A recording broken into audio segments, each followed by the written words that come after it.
আমার টাকা আমি নেব, আমার টাকা আমি নেব,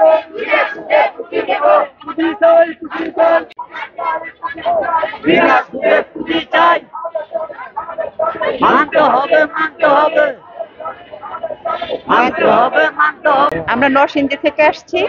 আমাদের অবস্থান হচ্ছে অহিংস গণ অভ্যুত্থান বাংলাদেশ, লুণ্ঠিত অর্থ উদ্ধার করবো, বিনা সুদে পুঁজি দেবো, এইটা অবস্থানে আমরা ইনুস স্যারের কাছে আসছি। ক্যানিগঞ্জ থেকে আসছি। বাংলাদেশ অহিংস গণ অভ্যুত্থানের একজন সংগঠক, ক্যানিগঞ্জের একজন সংগঠক। তা আমরা দীর্ঘ ৩ বছর যাবৎ এই সংগ্রাম করে আসছি।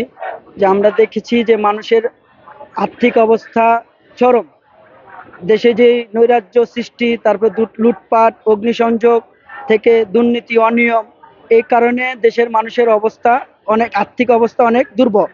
কিন্তু আমাদের এই আর্থিক অবস্থা থেকে উন্নত করার জন্য কোনো কিছু নেই। আমরা চিন্তা করলাম, বিভিন্ন আইনজীবী থেকে শুরু করে বিভিন্ন বিভিন্ন বুদ্ধিজীবীদের সাথে আলোচনা করে আমরা একটা আইন তৈরি করেছি, যে আইনটি অবৈধ অর্থ উদ্ধার গণমুখী বিনিয়োগ জাতীয় সংস্থার নামে হবে। এই সংস্থার কাজ হবে বাংলাদেশে যত অবৈধ অর্থ আছে সেই সকল অবৈধ অর্থ উদ্ধার এই সংস্থার বরাবর হবে, এই সংস্থার বরাবর হবে। এবং এই সংস্থার কাজ হবে বিনা সুদে, বিনা জামানতে, সহজ কিস্তিতে মানুষকে 1 লক্ষ থেকে 1 কোটি টাকা পর্যন্ত পুঁজি যোগান দেওয়া। যেহেতু বাংলাদেশে দুর্নীতি হবেই, আজকে এই সরকার আসবে, এই সরকার দুর্নীতি করবে, আজকে ওই সরকার আসবে, ওই সরকার দুর্নীতি করবে। কেননা গণতান্ত্রিক প্রক্রিয়াই একটা দুর্নীতি প্রক্রিয়া। তো দুর্নীতি প্রক্রিয়াকে আপনি থামাতে পারবেন না, কিন্তু দুর্নীতি প্রক্রিয়াতে যদি কঠোর আইন তৈরি করে আপনি নিয়ন্ত্রণ করতে পারেন তাহলে এটা হবে। কেউ দুর্নীতি করলো, সে দেখা যায় কেউ দুর্নীতি করলো, সেক্ষেত্রে আপনি যদি তার সম্পত্তি নিয়ে নেন, তার অর্থ নিয়ে নেন, সে আর দুর্নীতি করার সুযোগ পাবে না। আমরা যে দুর্নীতি বিরোধী বিশেষ আইন প্রণয়নের যে আজকের দাবিতে আমরা দেখা যায় শাহবাগ চত্বরে আসিলাম, শাহবাগ চত্বরে আসিলাম আমরা প্রায় 2 লক্ষ মানুষের মতো আমরা আসিলাম। এখনো শাহবাগ চত্বরে আছে, বিভিন্ন জেলা থেকে এখনো আসছে মানুষরা আসছে। আমরা শাহবাগে আলোচনা করেছি এবং ওই আইনের খসড়া নিয়ে আজকে অন্তর্বর্তী সরকারের প্রধান উপদেষ্টা ডক্টর ইউনূস স্যারকে আমরা এটা হস্তান্তর করেছি এবং আমাদের প্রতিনিধিরা ইতিমধ্যে ভিতরে গিয়ে তারা কথা বলছে।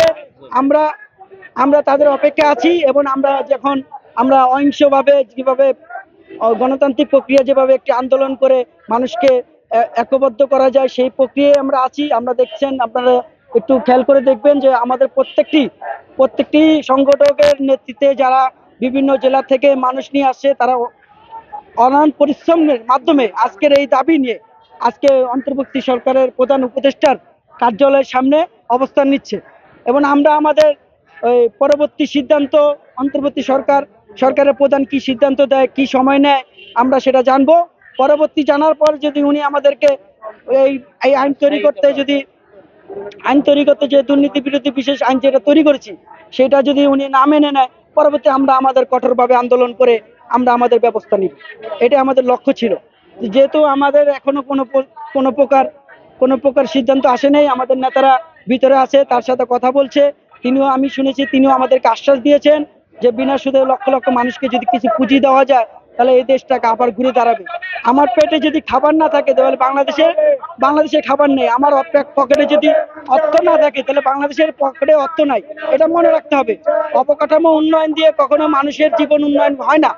আগে মানুষের জীবন উন্নয়ন করতে হলে তার কর্মসংস্থান দরকার, সুচিকিৎসা দরকার, সুস্বাস্থ্য দরকার, এটা মনে রাখতে হবে। কিন্তু স্বাধীনতার পর থেকে এই যে নির্লজ্জ, মিথ্যাচার, নীতি নৈতিকতা বিপর্যয়, দুর্বৃত্তদের খাই রাজনীতি, লুটপাটের মহোৎসব যেখানে চলছে সেখানে আমরা ব্যর্থ। এখন আমরা জনগণ, যেহেতু ছাত্র জনতার গণ অভ্যুত্থানে বাংলাদেশ অন্তর্ভুক্তি সরকার গঠিত হয়েছে, আমরা ছাত্র জনতার সাথে একতা পোষণ করে আমাদের অধিকার বাস্তবায়নের জন্য আমরা আজকে রাজপথে আছি এবং থাকবো ইনশাল্লাহ। এবং আমাদের এই দাবিটা আমরা পূরণ করে ইনশাল্লাহ থাকবো।